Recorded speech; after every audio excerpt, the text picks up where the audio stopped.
sakit, nagseserbisyo. Ninya Corpus. Serbisyo agad, serbisyong sagad. Nagseserbisyo Ninya Corpus. Tuwing umaga, dito lamang sa DZMM Radio Patrol sa 6:30 at DZMM Teleradyo.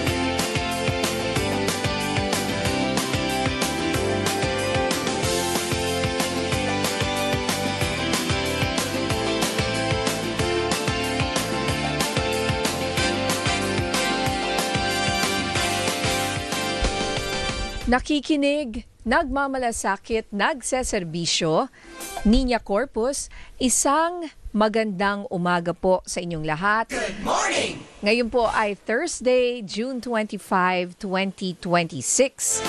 Siyempre ito po ang DZMM Radio Patrol sa 6:30. Napapakinggan niyo po kami sa Metro at Mega Manila sa pamamagitan ng 630 AM band at sa buong mundo sa pamamagitan ng The Filipino Channel. At syempre, sa bayang napapanood sa PRTV Prime Media Channel 31, sa Digital Free TV at cable provider na Signal. At syempre, nasa Facebook rin tayo, di ba, partner? Live stream sa @DZMM, Radyo Patrol sa 6:30. Of course, nasa YouTube rin kami, nasa Instagram. Follow nyo lang po ang aking manong na imbagabigat. Manong Jack Batallones. At kumusta naman ang mga unboxing mo? Nako, Kakatuwa. oo. Parang gusto ko tuloy hiramin yung mga in-unbox ba't ko ba mo eh. nasimulan yan? Ay, at least kakaiba. Oo, kakaiba. Stress reliever, pero Totoo, ang nasa stress reliever, ay ang wallet mo. Oo. Kaya nga pa na yung racket ko dito para may pambili ako. Kaya buti nandito ka ngayon in exchange for a blind box, no? Yan. Ang mahal ng blind box mo. Nagdadami ko na nga na doble. Oh, talaga? Sino mag-trade ka? Kaya medyo ititigil ko na. Bubili na ako na lalagyan sa office nila. Talaga? Para hindi pakalat-kalat. Pakalat ka. Malay mo, baka mawala yan. Nakita mo nasa bag ko na, nakabitin. Di ba? May CCTV naman, partner. Malalaman ko yan. Anyway, ano ba to? Kumusta ka na? Okay naman. Diba? On a serious note, partner, yung kanina, narinig natin ang balita bago tayo umeride. Yes, nag-ano lang tayo, tinatry lang natin mag-distress doon sa mga naririnig natin. Pero ang hirap i-ignore kung ano yung mga nangyayari ba ngayon. Totoo, di ba may kausap tayo nung isang linggo ba na psychologist, psychiatrist, or both. Oo. Minsan pareho yung nakakausap natin, ano.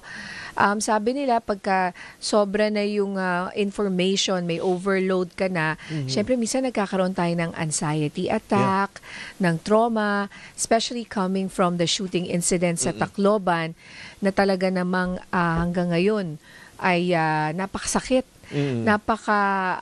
Hindi ka makapaniwala, at pag palagi mong pinapanood, lalo na kung magulang ka, nakaka-apekto eh. Yes, nakaka-trauma rin eh. Yun nga yung na-interview mo, si Doc Randy, no, kahapon. Actually, maganda, ang dami niyang points na sinabi. Dami niyang points. At Dr. Randy Del Llosa.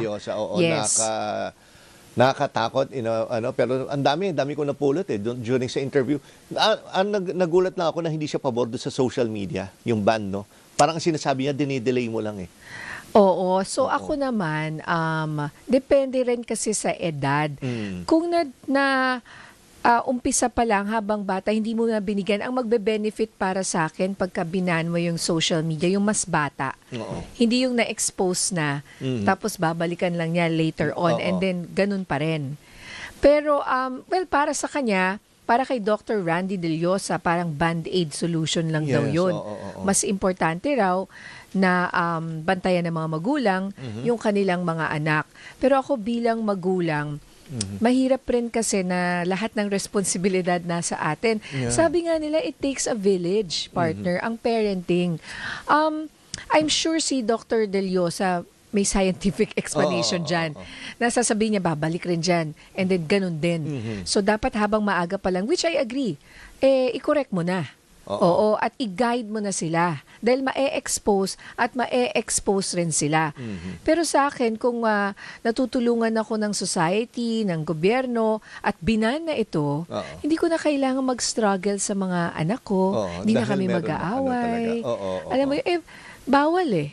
Bawal sa batas eh. Anong magagawa mo? Wala sila magagawa. Diba? Tama. Ikaw?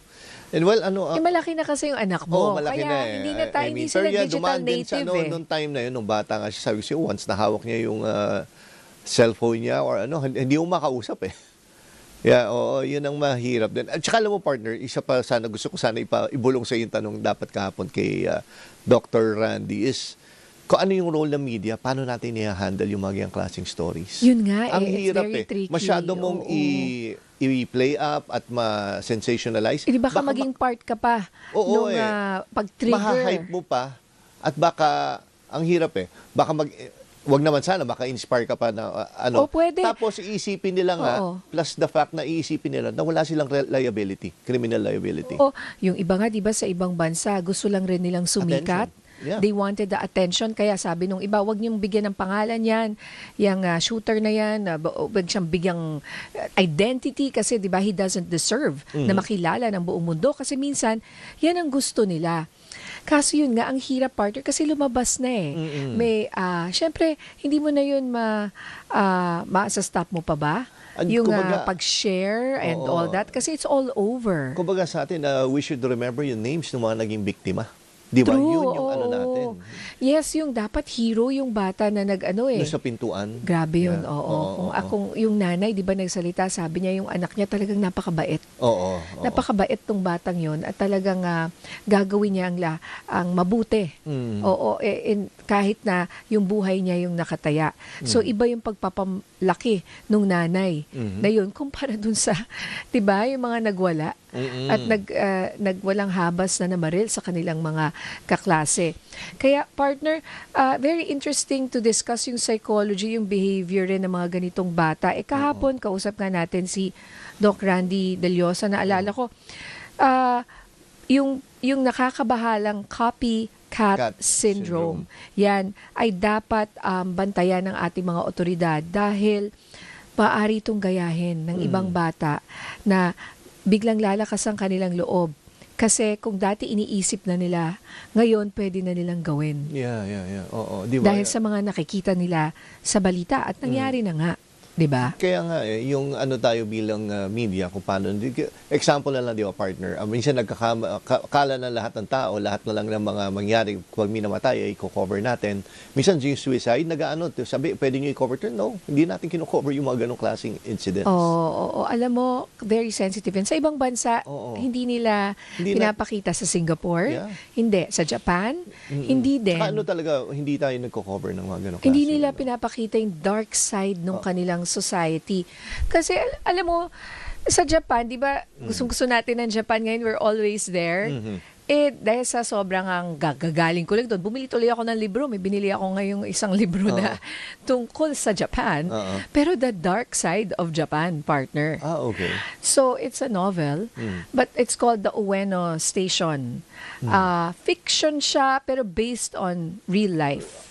Ang nagsulat isang journalist. Okay. So, just sa Japan, may mga kabataan doon na mga parang iba yung pagpapalaki sa kanila, no? Parang galit sila sa mahirap, galit sila sa mga homeless. Tapos parang they find joy or fun doon sa, so I'm talking about the novel baka, and I still love Japan. But and they tinitira nila yung mga homeless to the point na napapatay nila ang mga ito. At yun talaga, ang intention nila patayin kasi salot sa lipunan. And this is based on true events? Yes. And we don't hear about it. You don't hear about it. Siyempre, alam mo, ipagmalaki nila yung mga Oo, ganitong yung mga klase ganong ng, klaseng ano. ng mga kabataan dyan. Pero kasi sa Japan, hahanapin mo, nasa ba yung mga homeless dito? Di ba, hindi ka masyado nakakakita. wala nga. Pero nandyan sila, nasa tents sila na kulay blue na tarpaulin. Na minsan makikita mo sa kunyari, sa isang park. Pero tinatago sila. Tapos pag may bisita na or kapag merong mga royalty na dadaan, pinapaalis sila, bumalik na lang kayo pag tapos na yung pagbisita ng emperor, for example, o ng mga Ganun, turista or kumbaga, something. nakaano Oo, sila. so pwede silang umalis, bumalik. Okay. Tapos they earn rin through nangangalakal rin sila. Tapos pinapalit nila yan. So ang kailangan lang nilang buhayin yung sarili nila na parang bibili lang sila ng kakainin nila sa araw-araw. Okay. Pero itong mga homeless na to may istorya, partner. Para silang mga OFW. So kunyari galing sila sa probinsya, naghahanap ng mas magandang buhay sa Tokyo. And then, ang nangyari, syempre, na-disappoint. Or tapos na yung ginawa nilang construction, for dun example. sa Wala na. Tokyo, Oo. So, ang nangyari, nahihiya silang umuwi sa pamilya nila dahil wala na silang silbi. Or matanda na sila. So, mas gusto na lang nilang maging maiwan sila. homeless at o yung iba, partner. I'm sorry to say, pupunta sa may tinatawag na suicide forest na mas gusto pa nilang mawala na lang sila kaysa sa maging burden sa kanilang pamilya. May ganun silang kultura Yun yung dark side sa Japanese. So that's the dark side. And then may mga gang, partner. Na hindi mo alam, baka meron din ganyan dito. Di ba yung mga iba naninira ng bagay-bagay sa BGC, may tawag dyan yung basta na lang, yung kailan the silang intention sila. is manira lang, for fun. Naghahabulan sila doon. Di ba? Yeah. Oo. So, may ganun din sila. Pero ito, homeless ang tinitira nila. At pinapatay nila. Mga bata to, ha? Ganun din, 14, 15. Ano yun? Well, it's the book, The Ueno Station. Alright, It's 2020 pa yan na libro. Pero award, National Book Award siya. So, para sa akin, if you have time, maiksi lang It's a must read. At saka eye-opener siya sa mga nangyayari, sabihin mo first world countries, pero may dark side. May mga nasasakripisyo mga buhay, na buhay rin naman, na hindi nila nabibigyang pansin or pinapabayaan. Hinahayaan na lang. Yung neglect, di ba? They're neglected. Oo. So, anyway, speaking of yung mga gumagawa for fun, isa rin yun sa mga nakakabahalang. Sinabi kahapon ng psychologist natin, di ba, partner? Ano bang naramdaman mo doon? Nung sinabi niya na, meron talagang mga taong ganun. Oo, yung for fun nga. Criminal minds. Yun nga di ba? Talagang nakakaano. Tsaka yun nga, yun kilala natin yung mga Pinoy, hindi tayo ganyan na di ba? I mean, paano ba't tayo umabot sa ganun? Ba't nangyari yan dyan sa Tacloban? At ito nga, may balita pa nga yung bago tayo umeri, ay may isa pang incident na buti na lang ay naagapan. No, partner? Kaya, yes, oo. Ano siya So, yung word na ginamit ni Dr. Del Llosa, Dr. Randy Del Llosa, and binasa mo rin sa report mo, di ba? Nihilistic violent extremism. So, yung violent, maintindihan mo, violent, extreme, dahil napaka-grabe, extreme tong ginawa. Pero yung nihilistic, ina-explain niya sa storya, sa interview ko kapon sa kanya sa Arangkada Balita. Ito yung mga parang wala silang purpose sa buhay. Wala silang, kumbaga, ang intention lang nila ay either manakit ng iba or yung sarili nila. Nakita nila walang saysay. Walang saysay ang buhay. Yung iba pati sarili niya, di ba? Yun ang pagka. Yes. And hindi lang kasi itong mga ganitong nakikita natin sa games, for example. May mga predators po sa buong mundo na ang target nila yung mga bata talaga, as in, as young as 6 years old. Na i-brainwash. Tsaka parang ginugroom nga daw. Igugroom. Na, itong bata na to depressed, itong bata na to walang kaibigan, laro ng, for example, gore box, outcast, nabully. So, hindi lang porket nabully ang isang tao, it's just one factor doon sa napakaraming maaaring dahilan. So, in the first place, vulnerable na yung bata na yon. At yun nga, di ba, sinasamantala nga daw, di ba, through blackmail. pwedeng i-blackmail, pwedeng sasabihin niya o magpakita ka ng mga litrato na, 'di ba, kunyari, nakahubad. Oo. So ngayon, yung bata So bibigyan niya ng litrato or videos yung kanyang predator or yung groomer kanyang na sinasabi. groomer. Oo. Oo, parang mga boss nila ganyan. So ang mangyayari, tapos sasabihin, may picture na. Congratulations, ganyan. Sasabihin sa'yo, gawin mo to. Oo. Either manakit ka ng iba or saktan mo yung sarili mo. Tapos Pwede. i-video mo. Oo. Gayon po yung nangyayari. Actually, it's a worldwide parang phenomenon nga raw parang epidemic na nangyayari sa iba't ibang bansa na hindi natin nakikita pero pwedeng makikita mo bakit tong bata na to, bakit niya to ginawa. Parang walang saysay. Bakit niya ginawa to? Hindi natin maintindihan. Pero yung pala hindi mo alam, meron palang groomer na nagsabi sa kanya pag hindi mo to ginawa, ipapakalat ko itong mga litrato mo. Video, Yung mga ginawa mo. O yung mga kunyari, ginawa mong kunyari, yung pagtangka na patayin ang iyong sarili. For example, minsan pinapa-video sa'yo yan Tapos, yung bata, mas gusto na lang niyang mawala siya kaysa sa kumalat yung video niya. Diba? So, di ba, grabe. Kasi yung kahihiyan, nadadali doon. Kaya they opt na yun na lang. Yun na nga gagawin nila. Oo, kaya nakakabahala itong siguro I would say violence, doing violence for the sake of violence. Gagawin ko to, wala lang. Dahil gusto kong manakit, gusto kong maging violent for no reason. Diba? Sa honestly, ang hirap talaga pag-usapan. So, psychological yan. So, kailangan makita na yan ng mga magulang, ng mga teachers na ito may mental health problem tong batang to. Then, tsaka sabi ni vulnerable siya. Doc Randy kagabi, dapat bilang magulang, dapat open mo yung communication. Maging approachable ka sa anak mo para madaling magsabi sa'yo. So, kailangan na pinpoint na yan ng magulang, ng teacher, ng school, na may parang itong batang to vulnerable.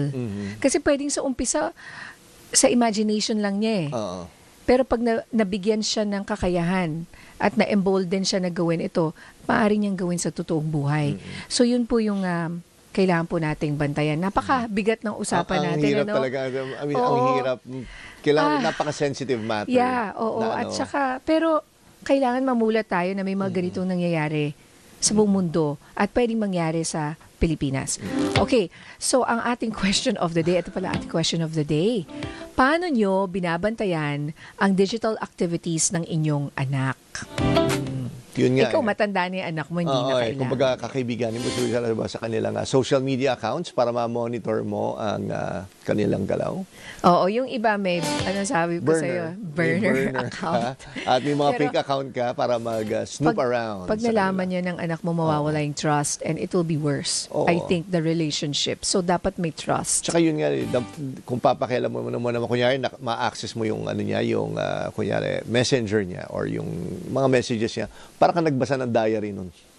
Which is personal para sa kanya. Oo, diba? medyo Hindi rin maganda. dapat may boundaries. So, tama ka, open communication. At lalo na kung mga bata, kami may apps na magsa-stop na lang yung gadget niya after 1 hour. Kinuwento mo. So, kahit anong gawin ng bata na yon, alam niyang after 1 hour. Stop na. It saves me yung away, yung argument na kukunin ko yung gadget. Alam na niya na Hindi may ko na oras kailangan. na titigil na. Hindi ko na kailangan kunin yung gadget niya, titigil na yung minsan nandito tayo, di ba? Kinakwento ko sa'yo, nag-uusap po kami ni Jack. Biglang yung anak ko, may app na nagpa-prompt. Your son is asking for more time. Kunyari, example, in Roblox, extra time. Inano ko, no. So, Ang higpit naman. 1 hour ka lang. At saka hindi Roblox, tinanggal ko talaga yung Roblox. Dapat talaga makontrol mo rin. Alright, magbabalik po kami. We're open to your comments, reactions, suggestions, questions. 0919-278-3000 sa Viber po yan. At syempre, para naman medyo mas like kung may babatiin po kayo, syempre tuloy-tuloy pa rin ang mga birthday, celebrations, anniversaries. Yes. I-message niyo po sa amin sa YouTube, Facebook, sa Viber. At babatiin namin. Alright, magbabalik po kami. Ang oras po natin, 11:21 ng umaga.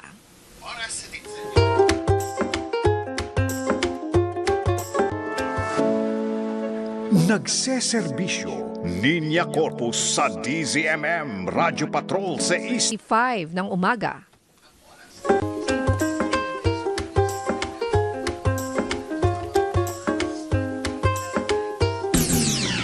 Nagseserbisyo, Niña Corpus at Migs Bustos sa DZMM.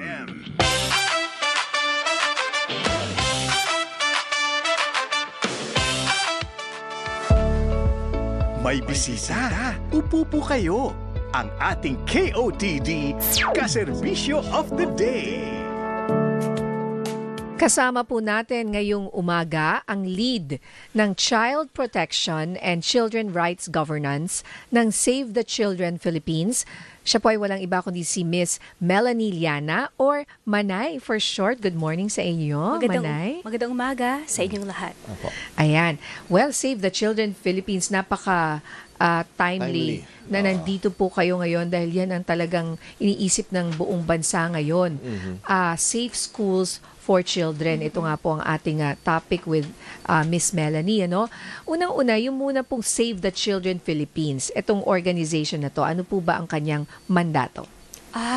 Marami po kaming programa, no? Pero ang focus po namin talaga is to ensure that children survive, learn, and be protected, no? In all settings. So, yeah. And imagine the setting is in the school and you feel that yun yung pinaka-safe place dapat Kumbaga second home na. sa'yo at sa anak mo, di ba? Or sa estudyante. So ano pong naging reaction ng inyong organization sa shooting incident dito po sa Tacloban? Siyempre po yung Save the Children Philippines ay nalulungkot po at nababahala, no, dito sa nangyaring shooting, pati dun sa sunod-sunod na violence in the schools, no, at nakikiramay po kami dun sa mga pamilya ng mga batang nasawi, pati rin po dun sa mga batang na naapektuhan at mga teachers and school staff, no. At we think na ang importante po dito talaga ay mabigyan sila ng suporta at tulong, no? Pati po yung mental health and psychosocial support para dun sa mga guro, sa iba pang learners, and school staff at iba pang tao na apektuhan ito.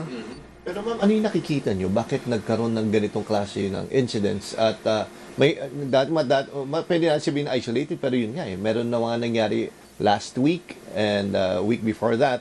Then ito, nagkaroon shooting. Tapos ngayon, kanina, doon sa press con, ay may sabi, may naagapan daw. Oo, ano yung nangyayari? breaking news to eh. Oo. Basahin ko lang sa mga hindi umabot kanina, no. Ito po, Ma'am Yana, no.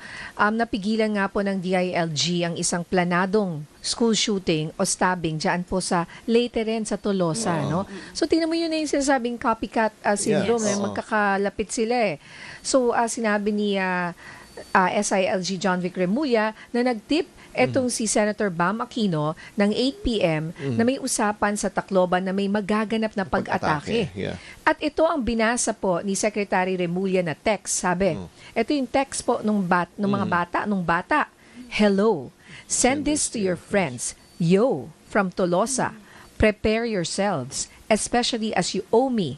Get ready. I will disrupt the school. You won't know me, but you will recognize me. There's no time, no day. Be prepared for whoever gets shot or stabbed. We don't care. Good luck to you at Tolosa Leyte National High School. Partner. Yun Grabe, nga, no? Kaya pinapaimbestigahan na to ngayon, no? Kaya nga, ang hirap ngayon ma-distinguish kung talaga yung threat. Pero kailangan mo seryosohin pa rin. Parang ano lang to di ba may mga bomb threat madalas sa school. Yes. Pag alam mo, pag may exam nagkakaroon ng ganyan. So, hindi mo alam kung ito ay sumasakay lang or talagang may legit na threat dun sa school, sa lugar na yan, sa school na yan. Ma'am, kayo po, anong take nyo dito?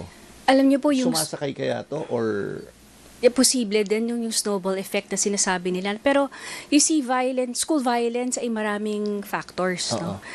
Wala lang yung isang sanhi, no? So marami kasi hindi natin alam kung ano talaga yung nangyayari, no? At kailangan talagang masusing tingnan. Pero sa pag-aaral, ang laking epekto kasi halimbawa ang school violence, magiging safe ang schools kung ang bata din ay safe sa bahay. No, yung kasi it all begins in the home, no? So kung yung halimbawa nakararanas ng violence in the home or pang-aabuso, and then they see also yung violence in kung papaano nakikirelate ang bawat isa, maaari nilang gayahin yun at yun ay maging behavioral reflection dun sa school, no? Tapos yung issue like mental health is a big issue nowadays, no? At yan din ay talagang sinasabi ng mga batang aming nakakausap, no? At isa sa mga issues na talagang maigting nilang sinasabi na nakaapekto sa kanilang mental health ay yung bullying in the schools, no? So, yan ay kailangan talagang tugunan at biglan ng priority sa ating mga paaralan. So kanina nga I was talking about vulnerable children or teens. So kasi yung iba nabubuli or may tangkang ibuli sila pero naaagapan. There are other children na hindi nila kayang labanan yon. So yun yung mga mas vulnerable. Opo, so may pagkakaiba kasi parang it's so unfair to say na nagpabuli ka kasi. Hindi ho ba? Kasi yung iba hindi nabubuli pero may factor siya. Bakit? Bakit tong isang bata nabuli, yung isa hindi? Oo. Ma'am, talagang kailangang tingnan, no? Early intervention is really key, no? Sa schools, kailangan natin bantayan yung mga learners na sinasabi nyo nga vulnerable, no? May mga signs yan kung sila ay laging behind, kung sila ay already exhibiting aggressive behaviors, no? So, kailangan talagang ma-observe natin mga teachers at talagang mabigyan na din ng support, no? At ma-identify. May mga child protection committees in schools na supposedly dapat operational at nababantayan ang mga ito. Sabi nga nung kausap rin natin nung isang araw na kailangan huwag kang magpabuli kasi kung umiyak ka daw, Mas lalo. the next day, ibubuli ka uli. Pero You have to kasi, stand up daw to the bully. pero minsan mahirap din kasi yun, Yeah, no? it's easier said than done. Yeah, Of course. it's a community effort as well. I think the issue of bullying should also be discussed in the schools, no? Kasi kailangan din yun na yung school mismo ay maprotektahan nila yung learners against that. At hindi nila babaliwalain kapag may mga reports na ang bata ay binubuli para hindi humantong sa hindi mabuting. Yun nga, oo. Kasi nga, yung violence sa schools, matagal na rin naman nangyayari, except grabe lang talaga to. Grabe no? lang kasi ito. Oo. Kasi naalala ko nung college ako sa UP, partner, may mga rumble. Pero ito yung mga frat war. Pero mas matanda na sila, medyo college. Pero may mga namamatay doon. Oo, merong, alala ko, sa beach house, yung tawag namin sa, Doon sa may sunken garden. yung kung saan yung masarap na barbecue dati. Doon sa may sunken garden. Merong tinira doon, basta na lang siya, as in baseball bat or something, yung isang tao na yun. Pero may target sila Ito may target. Kasi kalaban na frat. So, namatay yung batang yun, Oo, dahil sa, siya, pinagpapalo. But anyway, etong nangyari sa Tacloban, walang target. Parang random. Hindi ba mas nakakatakot yun? Opo, ano masasabi niyo doon? Totoo yun, no? Nakakabahala talaga yun. No? And talagang, ang importanteng tingnan natin dito ay yung root cause, no? Kailangan malaman natin bakit nila ito ginagawa at ano yung purpose para alam natin kung ano yung klase ng intervention. Kasi ngayon parang marami pong haka-haka at wala pa po tayong alam na talagang info on why, no? Why. Although ngayon pinaiigting yung security sa mga schools, no? Pero baka hindi lang yun yung kailangang tingnan natin. Opo, anong say nyo doon? Lagyan daw ng metal detector, etc. We think that preventing school violence does not stop at the school gate, no? Kasi meron ding psychological safety na kailangang tingnan, no?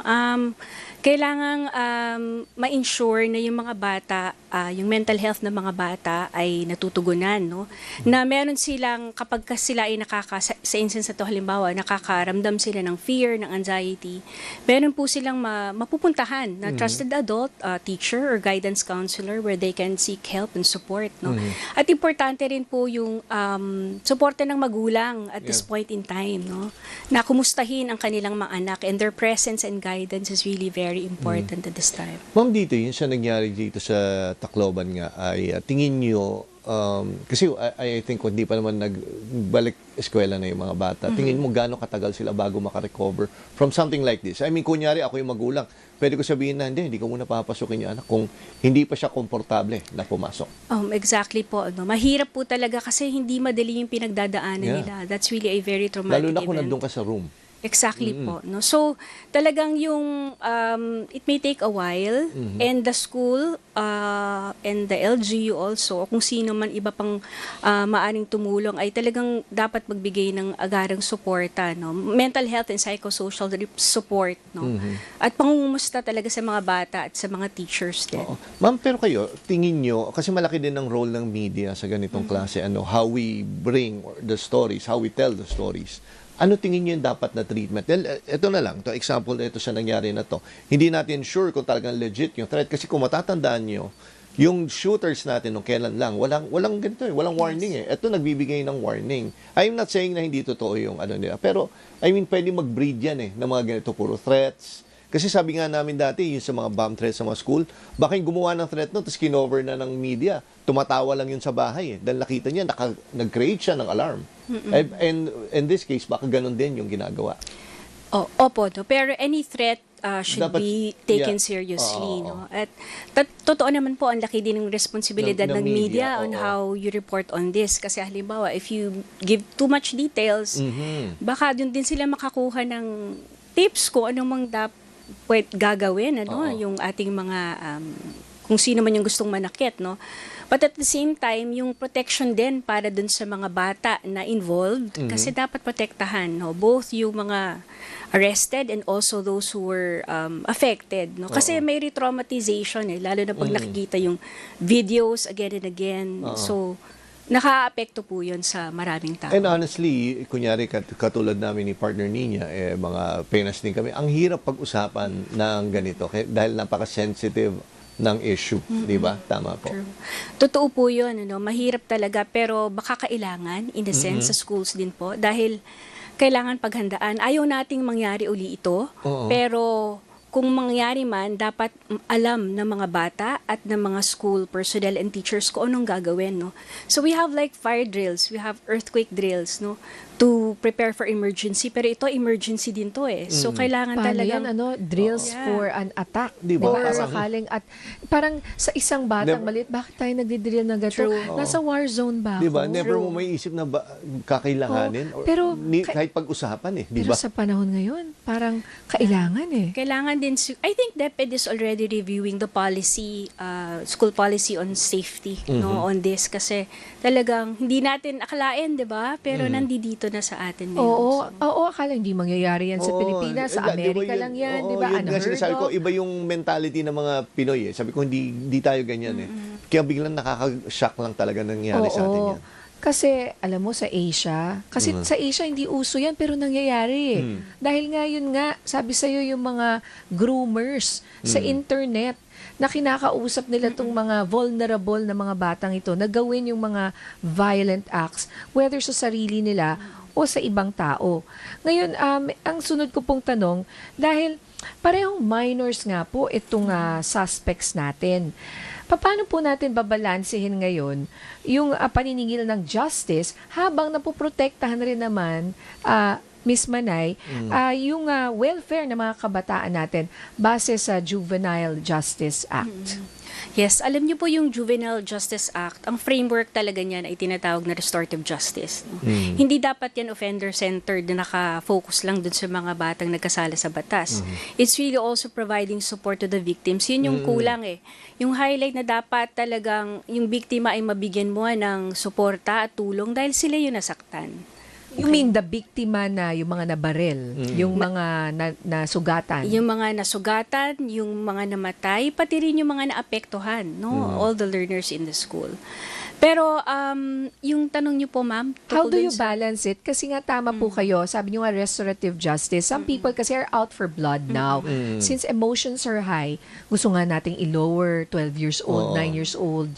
'Di ba? Sobra 9 years old, 'di ba? Ganun kababa. Nabigyan ng criminal liability. Naiintindihan naman natin yung sentiments ngayon, no? Emotions are very high. Pero kung titingnan po natin yung batas, nandoon na naman Yung pagpapanagot, yung accountability ay naroroon sa batas, no? Whether that be below the minimum age of criminal responsibility or above, no? So, meron na po tayong nilagay na proseso na dadaanan ng 14 years old na hindi po yan papalabasin na parang wala lang nangyari at papasok po yan sa proseso malamang ilalagay po yan sa bahay pag-asa, no?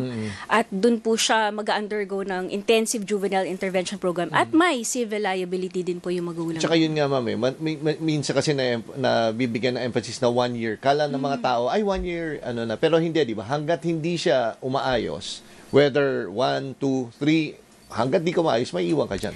Depende po yan sa magiging recommendation talaga ng social worker regarding do sa estado ng bata dun sa bahay pag-asa. At kung ano din yung kanyang epekto ng intervention program sa kanya. Oo, kasi first time itong ganitong klase ng heinous crime eh. So Sobra. everybody's saying na dapat for this particular child, for example, na Yeah, sinasabi pa, na baka pa siya ang instigator, hindi yung 15-year-old. Narinig yun na yun? Di ba? naalala ko yun, Na siya pa. So parang kung tutusin, kung pinanganak lang siya ng mas maaga, dapat siya yung mas or dapat pareho sila ng kahaharapin na may criminal liability, di ba? Pero ngayon nga wala. Kaya, well, let's leave it to our government how they will handle this because people gusto nila, well, to satisfy. Siguro lalo na yung magulang who is screaming for justice for Definitely their sa kanila. dead children, di ba? Pero yun nga, definitely masakit doon sa magulang, sa mga kaanak. Pero tayo, yung mga parents na nag-aalala, ano din kasi syempre pag sobrang emotional ka, may tendency ka na minsan mag-overreact, di ba? Yes. That's true. Which is, yeah. Yes. Totoo So, naman. sige po. Pero ano po yun sa Juvenile Justice Welfare Act, I think yung talagang kailangan natin stress, hindi lang po yung sa edad. Kasi lagi nakafocus sa edad. Sa edad, yeah. Oo. Pero ang daming facets and components ng batas. Yung prevention programs na dapat in place supposedly para hindi ito mangyari. Yun yung kailangan nating tingnan. Kasi yung root cause, paulit-ulit itong mangyayari at anong gagawin natin? Ikukulong lang natin yung mga bata. Hindi naman yan yung solusyon. At the end of it all, pag nakulungan yan, nangulungan ng matagal, lalabas din yan eh. Pero baka hindi din maging maganda. Kasi ang hirap ng rehabilitation pag nandun ka sa prisons with adult offenders as well. Dapat ang focus is prevention. Yung pag-iwas sa kanila na malagay doon in the first place. Kasi sabi rin nung lawyer na kausap natin kahapon, she thinks na okay naman, may batas. Oo. At kailangan lang talaga nating i-focus yung ating atensyon sa ibang mga katanungan. Hindi lang yung edad, hindi lang yung mga numero, kundi yung, sabi nyo nga, yung root cause ng problem. What then the school do, the community, the parents. Maraming components, kumbaga. Yes. Na, So, naku, sayang wala na tayong oras. Pero last question, mensahe nyo po sa lahat po ng nakikinig sa atin ngayon, mga magulang, ang mga guro at ang komunidad na natatakot ngayon sa kaligtasan para sa kanilang mga anak. Okay, siguro po para sa mga magulang, talagang pakinggan natin yung ating mga anak, no? Especially kung sila ay may mga nararamdamang negative emotions, no? We listen without judgment and then provide support. At kung kailangang humingi ng tulong, meron tayong mga helplines na pwedeng tawagan, no? Makabata Helpline 1383 can be a hotline that we can call, no? Para sa mga LGUs po, mag-invest po talaga tayo sa mental health programs, no, and services, no.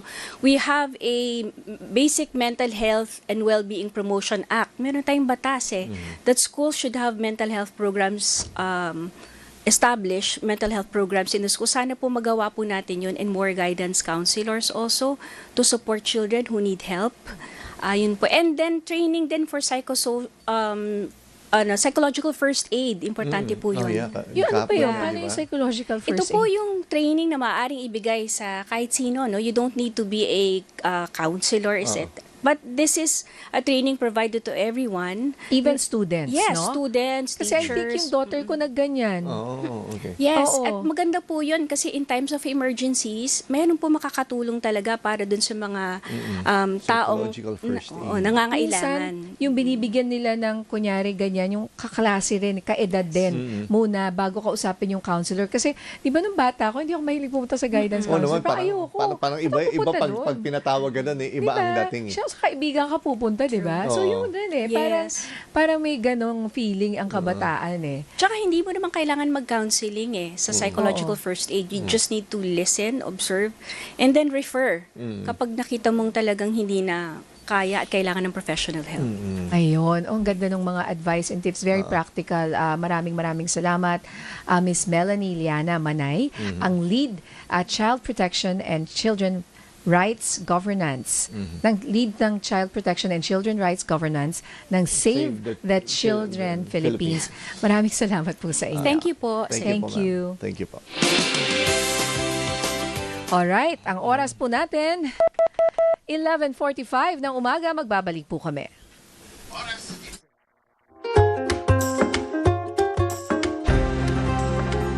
Magbabalik ang nagseserbisyo Linya Corpus sa DZMM Radyo Patrol 630. Nagseserbisyo Linya Corpus sa DZMM Radyo Patrol Sundin ang payo 630 ni Dr. Serbisyo.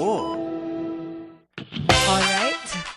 Kasama na po natin ang ating Dr. Serbisyo. Siya po ay isang dermatologist, tamang-tama kapag may problema po kayo sa balat. Sa balat. Lalo ngayong nag-iba ang panahon. Oo, Pansin ko ganun parang talaga lumabas ako yung personally, allergies. kunyari nagtra-transition from dry season to pag-ulan, tas bago din magtaglamig, nagkakaroon ako Yes. ng Kaya, kasama po natin, pero bago ko siya introduce, eto muna. Teka, hold the suspense. Ang ganda-ganda po ng guest natin, pero teka, ito, para sa mas masiglakas na araw, katuwang ng DZMM ang Gardenia sa paghahatid ng serbisyo publiko. Salamat sa pagbabahagi ng masarap at masustansyang tinapay para sa ating mga kapamilya. Okay, eto na po siya, Doc Mandy Esquivel. Good morning sa iyo, Doc. Good morning, Ma'am Nina. Good morning, Sir Jack. I'm happy to be here and nervous. Yeah. Ang ganda-ganda ni Doc. Oo. Oo. Sa mga nanonood sa DZMM Teleradyo, I'm sure may fans na siya. At kung Kasi nakikinig kayo sa artista. radyo, buksan nyo yung phone nyo para makita nyo. Yeah, ganda ni Doc. Oo. Okay, but ayun nga, isa siyang dermatologist at pag-uusapan natin ang mga common skin infections and diseases ngayong tag-ulan. Well, Doc Mandy, ano ba yung mga common? Right. So ngayong pong tag-ulan, usually yung nakikita po natin is mas madalas po yung mga fungal infections, katulad po ng mga buni or alipunga, mga bacterial infections rin po, common po. Tapos, minsan, katulad ng sabi po ni Sir Jack, mas nag-flare yung mga tao po may mga eczema or mga pre-existing na skin conditions. Tapos, siguro yun isa ko pong common nakikita. Siyempre, yung mga pantal po na dulot ng kagat ng insekto. Like yung mga mosquito bites, di ba? Ngayong season na to. Grabe. Kunyari, kinagat yung anak ko, ang laki. So, ano yung allergic reaction? Lalaki siya na parang... Oo, usually yung mga kids po talaga, laki-laki. mas severe po yun. Parang rashes na nakukuha nila kasi hindi pa sila na-expose sa lahat ng mga like insect bites and stuff. So, sobrang lala po ng initial na reaction nila. So, what do you usually. put? Kinagat yung anak mo, at kati-kati na, sugat-sugat na siya dahil sa Oh, kakakamot. yeah. Pwede Of bang course. buhusan ng alcohol? Ay, Aray. Parang medyo nasaktan yun. po ako doon. Masakit po siya pakinggan as a dermatologist and masakit rin po siya para sa anak din yung Oo, pamilya. hindi ko naman ginawa yun. Pero yun yung means sa sarili ko, ginagawa ko yun. Nalagyan ko ng alcohol. Pero sa anak ko, may ointment. Ano bang ointment? Yeah, so usually po talaga kapag like sigurado po tayo nakagat po siya ng insekto Yeah. tapos parang sobrang pula, sobrang swollen, yun pwede pong gawin. Actually, baka sakalin po ako ng mga ibang dermatologists. Pero like, mga may over-the-counter po na kahit yun like cortisone lang na cream. So, it's a steroid cream po. Panlaban po siya sa pamumula at pangangate. Tapos, safe naman po siya in kids, no? Pero, may caveat po yan. Hindi po pwede na parang tuloy-tuloy niyo po siyang gamitin. Like, try it po for like a few days. Kung gumagaling, then great. Pero kung hindi, magpakita na po tayo sa doktor.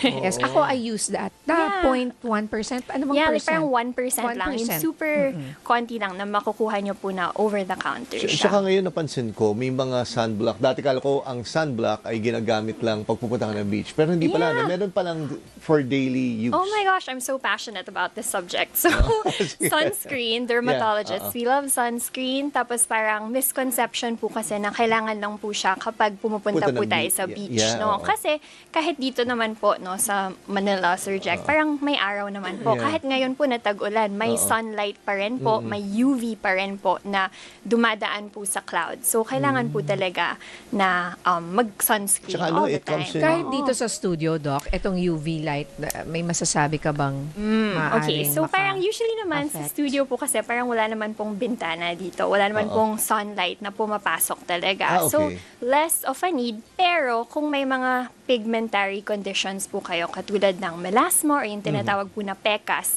sometimes yung mga bright na fluorescent and lights Katulad here, nito po. Yeah, Oo.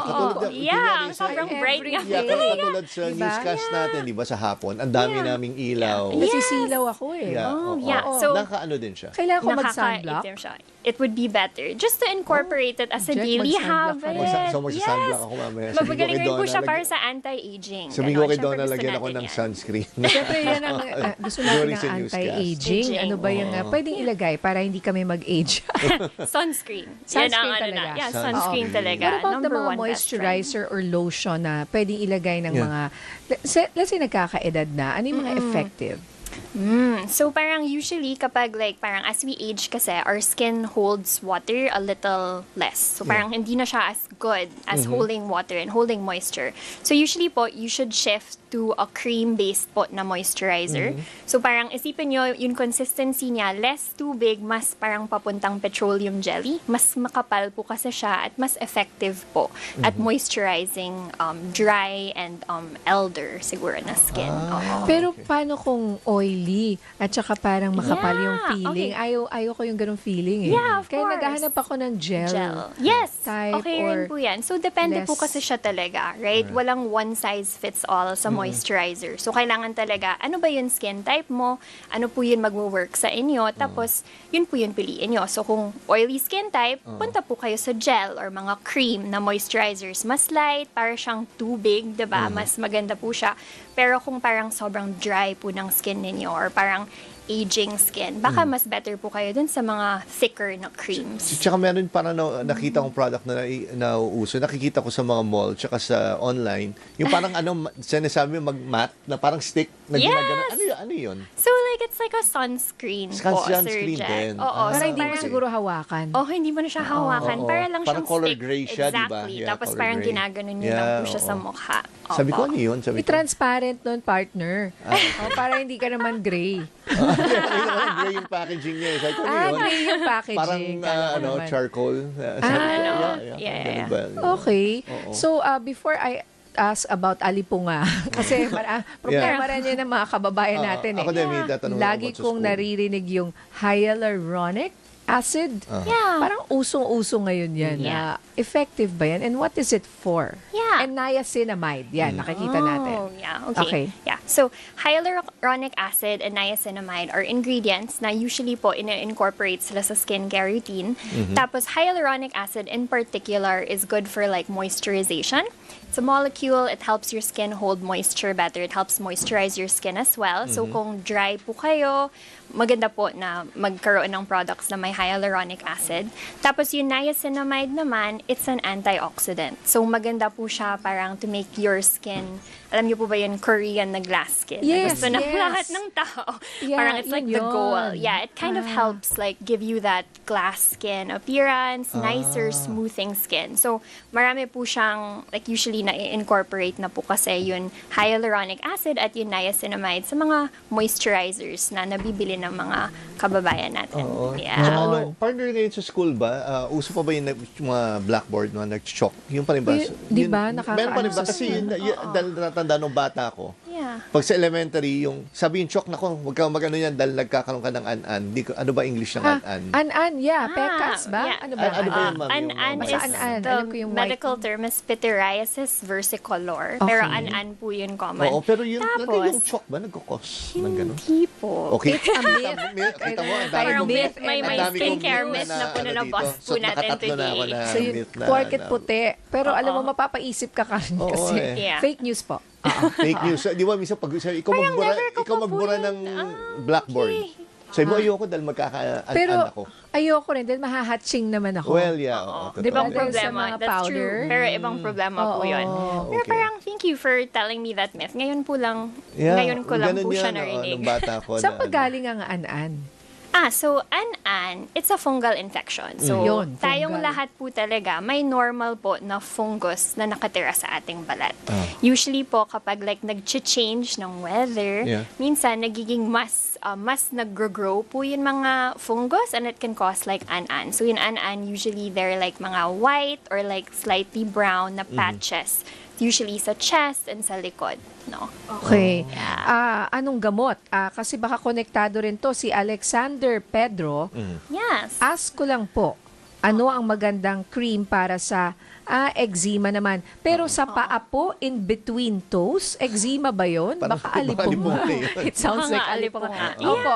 Okay, ano bang gamot sa mga ganyan? Alipunga, an, buni. Yeah. Yan. So, alipunga, an at buni, they're all different kinds po of fungus. So, usually, yun kailangan talaga is antifungal na cream. Usually, parang twice a day sila pinapaid for mga 2 to 4 weeks hanggang mawala sila totally.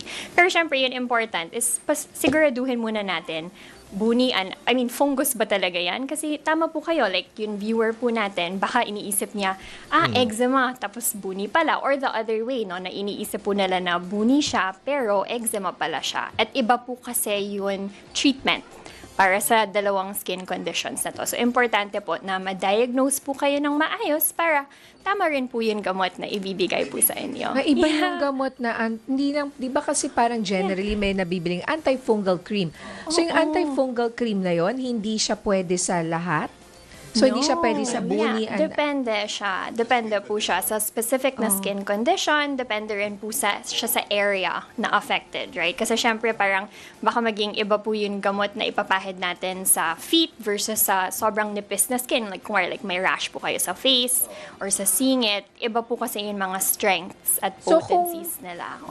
Sa eczema in between toes or let's say alipunga, anong gamot? Anong cream daw? Okay, so kunwari, well first, kung eczema yan, the anti-inflammatory cream po, yun kailangan. So, para siyang steroid, like yung pinag-usapan natin kanina. No? Pero kung alipunga po yan, antifungal na cream naman po ang kailangan.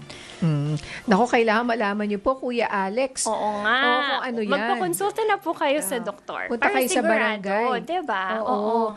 Huwag niyong lagyan ng vinegar. Ay, naalala ko po Oh my yun. gosh. Yes, nag-cover ako sa barangay. Nakita ko yung mga ale, nakababad yung paa sa tubig at suka. Oh, for the alipunga. Oh my goodness. Opo, wow, anong okay. masasabi niyo dyan? Oo, nakababad silang ganon. So, to be honest, in certain concentrations, so kung parang i-mix nyo po yung vinegar with the correct amount of water, it can have some antifungal, antimicrobial properties. Pero, kung sira po yung balat nyo, tapos parang medyo wrecked na po yung skin barrier, tapos ibabad nyo po sa pure vinegar, syempre, yung mangyayari lang po is magiging mas irritated. po yung Lalala. skin. Yeah, Lalala. baka lumala, right? Yeah.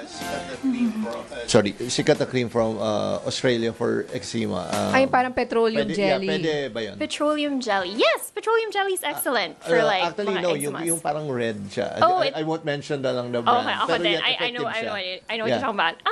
Yung papaya. Papaya-based. So Oo. parang it's basically a very good moisturizer. So kung eczema po siya, okay siya.